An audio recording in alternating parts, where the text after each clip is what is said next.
Philippe Conticini était l'invité de Jordan Deluxe cette semaine sur C8. C'est quoi votre histoire avec le poids ? A notamment demandé le journaliste au chef cuisinier afin d'entamer l'émission. Cela a commencé tout petit.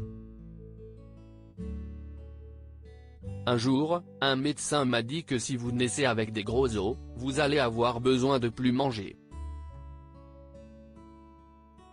Et si, en plus de cela, vous naissez dans une famille déséquilibrée, cela va devenir très compliqué. Le seul point de repère que peut trouver un enfant, c'est la nourriture, a répondu le célèbre pâtissier. Une manière donc d'expliquer que son enfance compliquée et ses relations tendues avec sa famille en général, sont en partie responsables de ses problèmes de poids. Philippe Conticini a parfois eu peur, lui qui a notamment révélé au cours de cet entretien être monté jusqu'à 190 kg, s'empêchant alors d'être libre à 100%.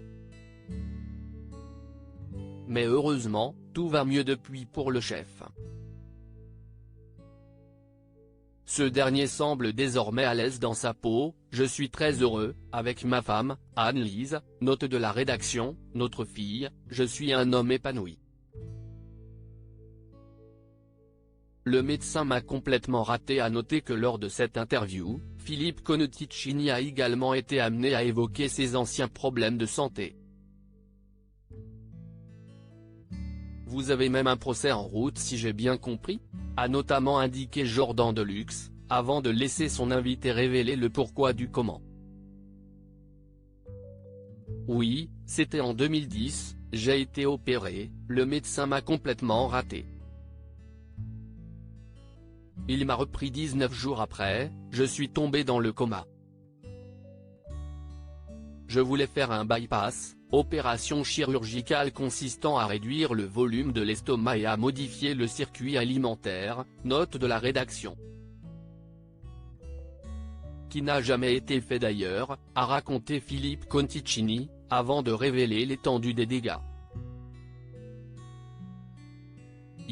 Le médecin, note de la rédaction, m'a envoyé à Bichat, centre hospitalier parisien, note de la rédaction, septicémie, hypertonie aiguë, tous les organes surinfectés, le cœur qui ne battait plus. Ils ont dit à ma femme, votre compagnon va partir, appelez vos amis.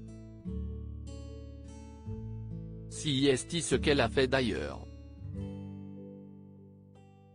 Depuis, il va mieux, mais espère toujours avoir de la part de ce médecin la reconnaissance de son erreur. Le procès devrait bientôt avoir lieu. Affaire à suivre.